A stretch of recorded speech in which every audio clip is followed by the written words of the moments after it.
On a le plaisir désormais d'accueillir Pascal Farge sur le plateau de Globule. Claire, je crois que tu avais quelques questions à lui poser. Oui, alors déjà, bonjour Pascal, merci d'être avec nous. Bonjour.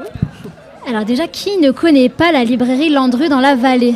90 ans déjà que cette boutique ouvre ses portes aux amoureux d'histoire, de romans, de contes ou de BD. Un magasin entièrement peuplé de livres avec tous une particularité. Et vous, Pascal, vous vous attelez à les découvrir pour toujours mieux conseiller votre clientèle. Voilà des années déjà que vous travaillez dans cette librairie et c'est vrai qu'on n'imagine plus ce lieu sans vous. 90 ans d'une librairie, c'est presque incroyable et ça se fête, mais c'est aussi une histoire qui se raconte. Alors, il n'y a pas encore de livre sur cette librairie, mais est-ce que vous pouvez nous raconter son histoire ? Qu'est-ce qui s'est passé ces 90 dernières années ? Alors, déjà, il y a l'ouverture de la librairie le 1er juin 1930. Monsieur et Madame Landru ont habité Voiron et le père était déjà libraire. Et puis, le jeune couple a eu envie de partir. Et ils avaient entendu qu'il y avait une affaire à prendre à Chamonix. Donc, ils ont vendu leur vélo parce qu'ils avaient très, très peu d'économies. Et ils sont arrivés à Chamonix. Ils ont pu monter leur première librairie, qui était à l'époque installée sous les arcades. Et puis, finalement, ils intègrent le 74 rue Vallot depuis 70 ans. C'est-à-dire que ça fait 70 ans que cette librairie est au même endroit. À la même adresse. À la même adresse, oui. Et donc, c'est une histoire de famille, ce qui est aussi assez rare à Chamonix. Donc, en fait, donc, il y a eu les grands-parents, puis il y a eu Madame Collignon, une fille Landru, Marie-Joseph Landru, qui a donc œuvré pendant aussi de nombreuses années. Et puis elle a passé le flambeau à Isabelle, qui est malheureusement décédée dans un terrible accident. Et puis à partir de ce moment-là, ce sont les deux frères Collignon, qui ont repris la gérance. Et maintenant, c'est eux qui s'occupent financièrement de cette librairie. Et donc au printemps, vous deviez fêter les 90 ans de la librairie, mais bon, il y a eu le coronavirus, on s'est tous retrouvés enfermés chez nous.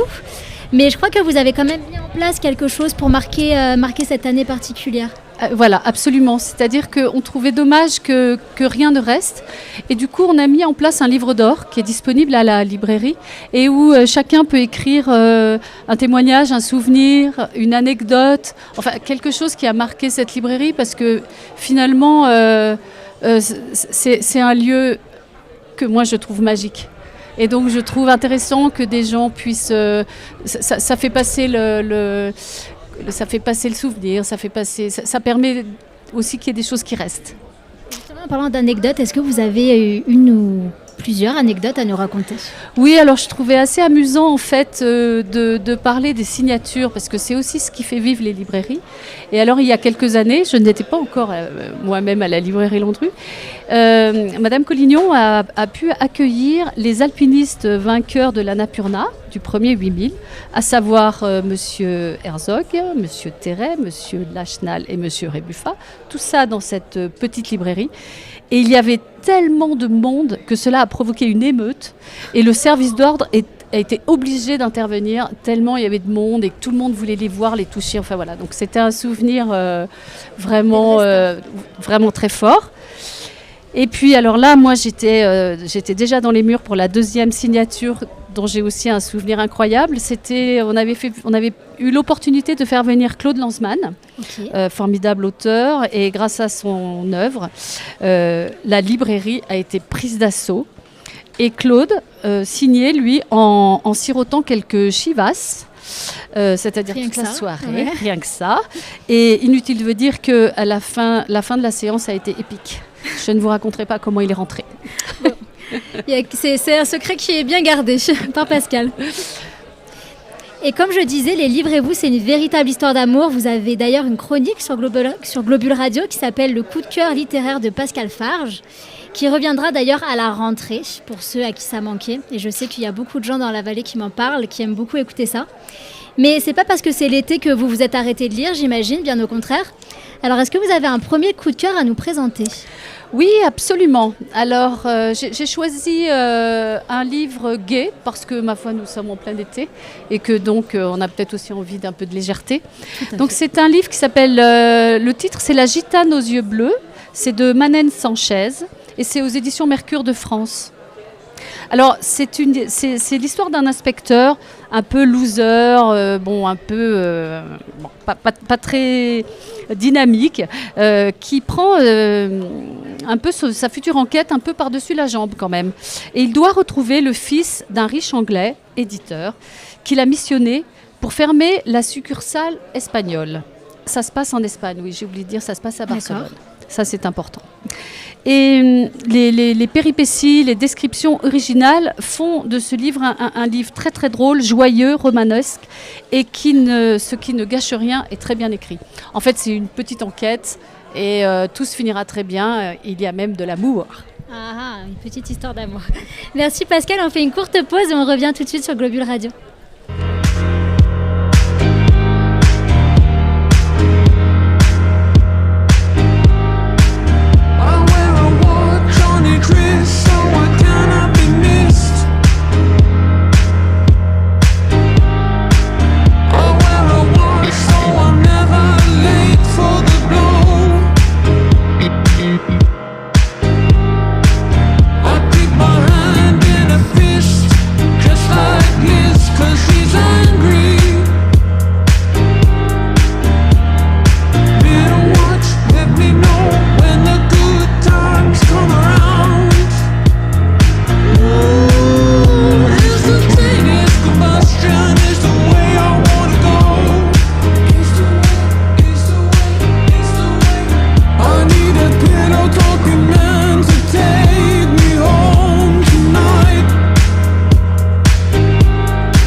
venez d'écouter Combustion de Pré-Gobelin sur Globule Radio 90.5.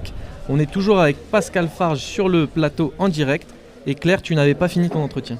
Oui, alors Pascal nous a parlé de son premier coup de cœur qu'on peut bien évidemment retrouver à sa librairie, la librairie Landru, pour ceux que ça intrigue. Et est-ce que vous n'auriez pas un second coup de cœur à nous présenter ? Ah bah absolument, c'est des choses que j'ai tout le temps sous la poche, sous la main. Alors le deuxième que je vais vous présenter, c'est « L'amitié est un cadeau à se faire ». Alors j'adore ce titre. L'auteur c'est William Boyle et c'est aux éditions Gallmeister.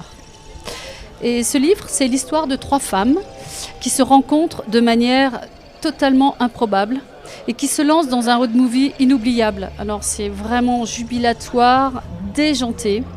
C'est de l'humour noir. Et ce livre, comme son titre l'indique, nous parle d'amour, d'amitié et d'aventure. Et pas toujours comme on peut l'imaginer. Je vous laisse découvrir ce livre génial, parfait pour l'été. Merci Pascal pour ces coups de cœur. Donc vous pouvez retrouver ces 2 coups de cœur à la librairie Landru, bien évidemment. Et votre librairie se diversifie cet été. J'ai pu voir que vous organisiez des séances de signature dédicaces sur le parvis dedans à cause des mesures sanitaires du coronavirus. Et il y en avait d'ailleurs une ce matin, il me semble. Est-ce que vous allez organiser d'autres événements de ce genre ? C'est quoi votre programme cet été ?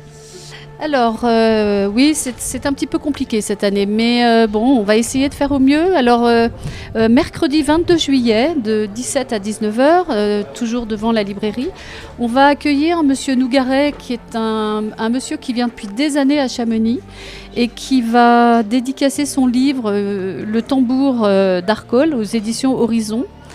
Ensuite, il y aura aussi le 23 juillet, mais alors ça c'est le cinéma qui l'organise, Cédric Gras, qui viendra présenter son film et nous proposerons ses livres. Le 24 juillet, on fait venir Monsieur Bonnem et il nous présentera son livre sur Yannick Seigneur. Qui s'appelle Yannick Seigneur, l'iconoclaste. Ce sera toujours à la librairie et ce sera toujours de 17h à 19h. On espère qu'il fera beau pour que tout le monde puisse se mettre dehors. Et puis le 6 août, alors ça c'est vraiment une nouveauté, on espère qu'on pourra le faire et qu'il n'y aura pas de changement par rapport au Covid. Mais on va instaurer notre premier petit déjeuner en lecture. Donc là on accueillera Éric Descamps pour son livre Le guide et le procureur. Et donc lui il parlera de son livre, vous le présentera, et puis nous, moi je ferai des lectures. Et ce sera de quelle heure à quelle heure alors ? Alors ça c'est de 9h30 à 10h30 et ce ne sera pas à la librairie parce qu'on ne peut pas encore faire de petit-déj, mais ce sera donc à la Galerie des Aiguilles, rue des Moulins, et c'est Émilie qui nous accueille. Super, et on ne manquera pas de relayer à nouveau tous ces événements. Allez, vous en avez encore un autre ? Oui, alors là c'est pas pour tout de suite et c'est juste une information justement par rapport au livre qu'on a présenté tout à l'heure qui est aux éditions Gallmeister. C'est sûr que ça va avoir lieu, on doit juste se mettre un peu d'accord pour la date, mais début septembre, il y a les éditions Gallmeister qui vont venir présenter leur travail avec une exposition. D'accord. Et donc, parce que d'habitude, ils font venir des auteurs américains. Ben là, évidemment, c'est pas possible. Du coup, ce sont eux qui se déplacent. Et ils vont nous parler du métier éditorial. Et donc, comme là, ça risque d'amener quand même pas mal de monde, on fera ça à la médiathèque. Et Pascal, un dernier mot sur vous, parce qu'on vous connaît essentiellement à travers les livres. Mais qu'est-ce qui vous plaît tant dans ce métier ? Les livres.